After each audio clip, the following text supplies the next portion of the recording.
Boa noite, pessoal. Tudo bem por aí? Vamos lá, vamos começar nossa aulinha de sexta-feira, né? As duas últimas aulas. Eu sei que tá todo mundo cansado, mas eu espero que vocês acompanhem.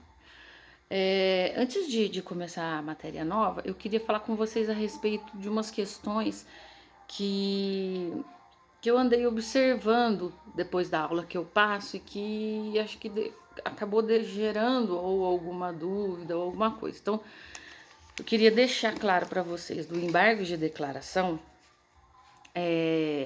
Quando a gente falou dos embargos de declaração, o embargo de declaração é um recurso contra a sentença. Ele é um recurso sem custas, tá? Eu vi que algumas pessoas colocaram 2% ou alguma porcentagem do valor para opor esses embargos. Esses embargos, conforme eu falei nas aulas, na aula de embargo de declaração, ele é um recurso sem custas, tá, pessoal? Não esqueça, esse recurso quanto aos embargos de declaração em referência à obscuridade, contradição, omissão, erro material ou algum vício, ele é um recurso gratuito que é endereçado ao próprio juiz, tá? Outra coisa, pessoal, que eu acabei observando também, eu falei das decisões interlocutórias. Elas, a princípio, essas decisões interlocutórias do juiz de primeiro grau, elas não são recorríveis, a princípio, tá certo, pessoal? A princípio, elas não são recorridas. Quando a gente vai, acho que hoje mesmo eu vou falar quanto ao recurso ordinário, a gente vai fazer menção a essa decisão interlocutória do juiz da qual nós nos sentimos prejudicados, nós vamos fazer menção nisso no recurso ordinário. Mas, a princípio, a decisão interlocutória ela não é recorrida, não é como no processo civil. O processo civil, as decisões interlocutórias, elas são recorríveis, tá? E quanto ao erro material, nessa decisão, o juiz ele não precisa intimar a parte contrária para ela manifestar, como é um erro material, pessoal, que seria um erro material, um erro de nome, um erro de grafia.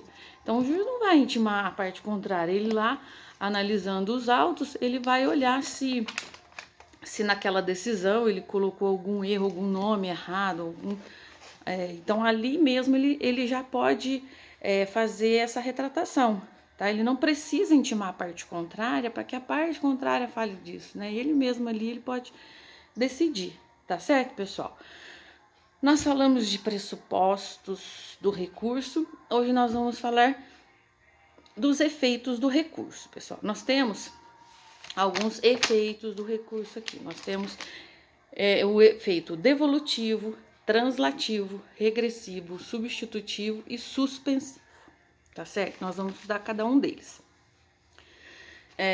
Vou encaminhar o material, mas eu gostaria que vocês escrevessem, tá? Para vocês terem isso no caderno anotado, tá? Efeitos, pessoal, o efeito devolutivo. O que seria o efeito devolutivo de um recurso?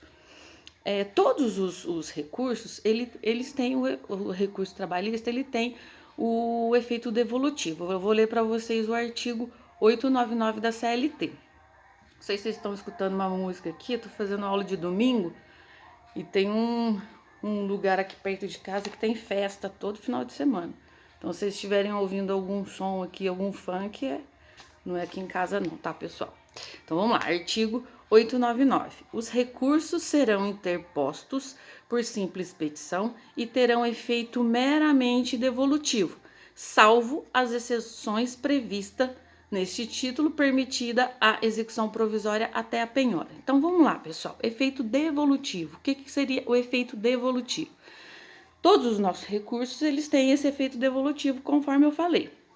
O que seria esse efeito devolutivo? Nós estamos devolvendo para o tribunal que ele reanalise uma matéria. A gente vai devolver para o próprio judiciário, para o tribunal, analisar uma questão da qual nós somos prejudicadas, né? Então, apenas as matérias alegadas nesse recurso, elas serão conhecidas. O que nós vamos ter que fazer? Lembra que eu falei a respeito dos recursos? Que nós vamos ter que recorrer o que nós nos sentimos lesados e o que foi julgado improcedente ou até mesmo parcialmente procedente, nós vamos recorrer e nós vamos ter ali que alegar, e esse recurso ele tem que ser conhecido, tá certo? Então, o juiz ele vai poder analisar o que está dentro do recurso, fora daquilo que não foi, o juiz não vai poder recorrer, ele não sabe se você realmente quer que ele reformule aquela decisão. Então, nós temos ali que alegar a matéria, tá? Então, o que seria esse efeito devolutivo? Devolver realmente para o tribunal para que ele reveja aquela decisão, né?